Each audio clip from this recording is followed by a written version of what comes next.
দর্শক সকলকে বৈশাখী টেলিভিশনের পক্ষ থেকে পবিত্র ঈদ উল ফিতরের শুভেচ্ছা। মুসলিম ধর্মের সবচেয়ে বড় ধর্মীয় উৎসব পবিত্র ঈদ উল ফিতর সারা দেশ জুড়ে পালিত হচ্ছে। আজকে বাগেরহাটের মোড়লগঞ্জে সকাল থেকে কিন্তু আকাশ কালো মেঘে ছেয়ে আছে, গুড়ি গুড়ি বৃষ্টি হচ্ছে। তার মধ্যেও কিন্তু ঈদের আনন্দ থেমে নেই।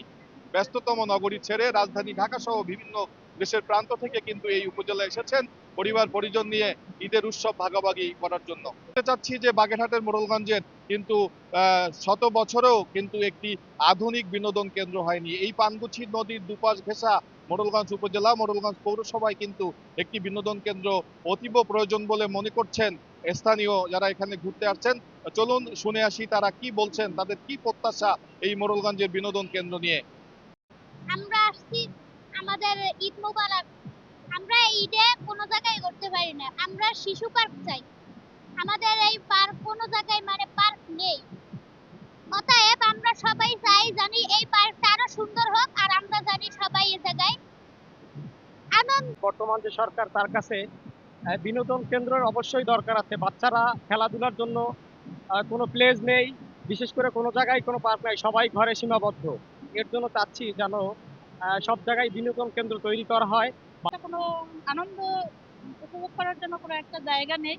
আমরা চাচ্ছি যাতে মোড়েলগঞ্জ উপজেলায় একটা সুন্দর মানে মনোরম পরিবেশ, ঘোরার মতো মনোরম পরিবেশ হয়। তো বাজেট সরকারের কাছে আছে, কিন্তু বিগত সরকারগুলো তেমন কোনো বাজেট দেয় নাই, সামান্য বাজেট দিয়েছে।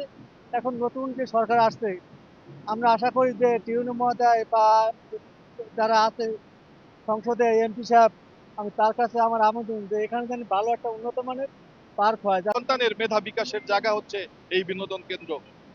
প্রতি বছরে এই উৎসবকে আনন্দময় করে তুলতে ব্যস্ততম নগরী যান্ত্রিক শহর ছেড়ে যারা এই মোড়লগঞ্জে আসেন তারা কিন্তু একটু বিনোদনের আশায় এই মোড়লগঞ্জের পানগুছি নদীর পাড়ে যে বেড়িবাঁধ রয়েছে সেখানে এবং এই অস্থায়ী যে শিশু পার্কটি রয়েছে সেটিতে কিন্তু মানুষ এসে তাদের পরিবার পরিজন সন্তানদের নিয়ে কিন্তু ঈদের আনন্দ ভাগাভাগি করেন।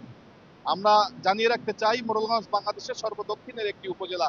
স্থানীয় মানুষের দাবি খুব শীঘ্রই স্থানীয় সংসদ সদস্য সহ বাংলাদেশ সরকারের মাননীয় প্রধানমন্ত্রী তিনি এই মোড়লগঞ্জে একটি আধুনিক বিনোদন কেন্দ্র গড়ে তুলবেন। বাগেরহাটের মোড়লগঞ্জ থেকে মেজবা ফাহাদ, বৈশাখী সংবাদ।